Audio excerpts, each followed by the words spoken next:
Melihat ke dalam diri.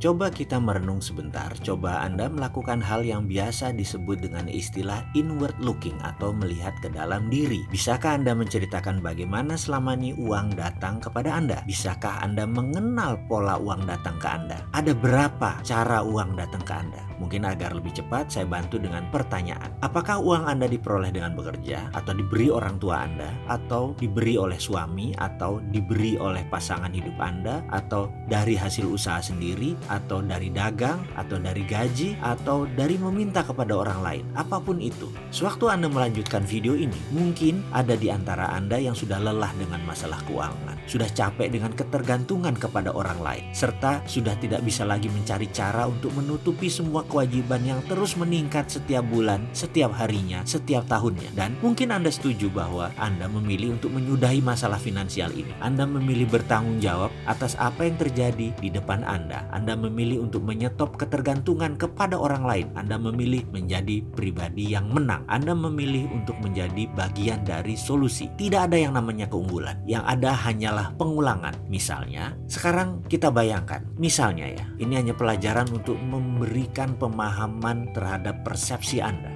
Bayangkan ada seorang perempuan cantik berdiri di dekat halte, dekat jembatan Semanggi di Jalan Jenderal Sudirman. Waktu menunjukkan pukul 12 tengah malam. Perempuan cantik dengan tinggi semampai berkulit putih tersebut berpakaian rapi, sesekali melihat jam di tangan kanannya. Ada beberapa orang berdiri bersamanya, tapi perempuan yang satu ini menarik perhatian karena kecantikannya. Kalau dilihat sekilas, usianya tak lebih 25 tahun. Make up-nya tipis, kecantikan alaminya terpancar. Anggaplah Anda sedang mengendarai mobil dan Anda berjalan perlahan di depan halte tersebut. Kira-kira apa yang terbesit pertama kali dalam pikiran Anda tentang perempuan cantik berdiri di sisi kiri jalan yang disoroti jelas oleh lampu merkuri dekat halte tersebut? Mungkin ada yang menebak, ini pasti cewek nakal sedang menjajakan diri. Atau ada juga yang menyatakan begini, mungkin perempuan ini baru pulang kerja shift malam dari hotel di Bilangan sekitar situ. Pokoknya macam-macam, pasti ada yang positif, ada yang negatif. Keduanya bergantung kepada template kepala kita masing-masing. Lantas, bagaimana template di kepala seorang tercipta? Mengapa manusia satu dan lainnya berbeda? Karena perbedaan itulah output atau hasilnya berbeda-beda juga. Ada manusia yang sukses, ada yang biasa saja, ada yang gagal, dan ada lagi beragam hasil lainnya. Template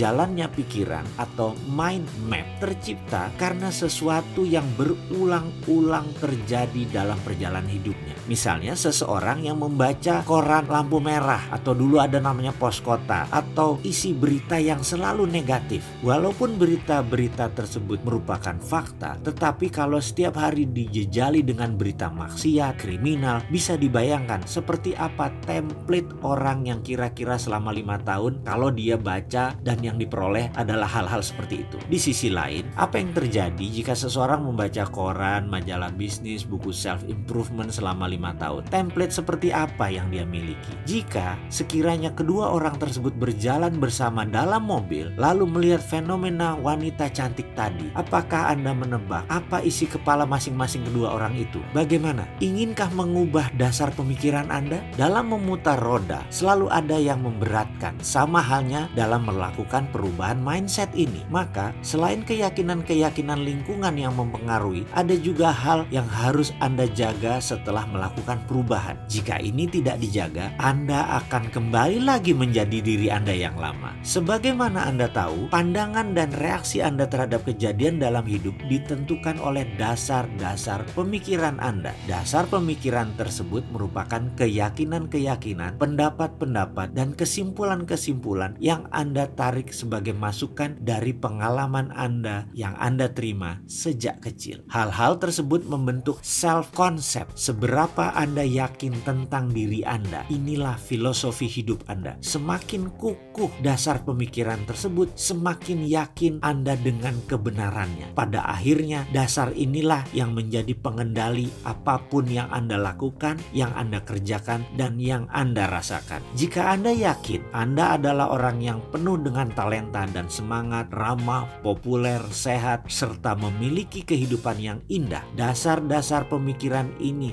yang akan membawa Anda kepada penetapan sasaran hidup. Jika Anda belum memiliki template dasar tersebut, lakukan perubahan dan pasang template dasar tersebut dalam diri Anda. Lakukan seperti yang pernah dan terus saya lakukan. Ingat, yang penting bukan apa yang terjadi kepada Anda di dalam kehidupan ini, tetapi bagaimana reaksi Anda. Juga bukan dari mana asal Anda, tapi kemana tujuan Anda dan bagaimana Anda mencapainya. Sesungguhnya tujuan Anda hanya dibatasi oleh keilmuan dan imajinasi Anda. Padahal sebenarnya imajinasi itu tak terbatas. Jadi tujuan Anda sesungguhnya menjadi tak terbatas pula. Inilah dasar pemikiran dan keyakinan yang Anda perlukan untuk menunjang potensi sukses Anda.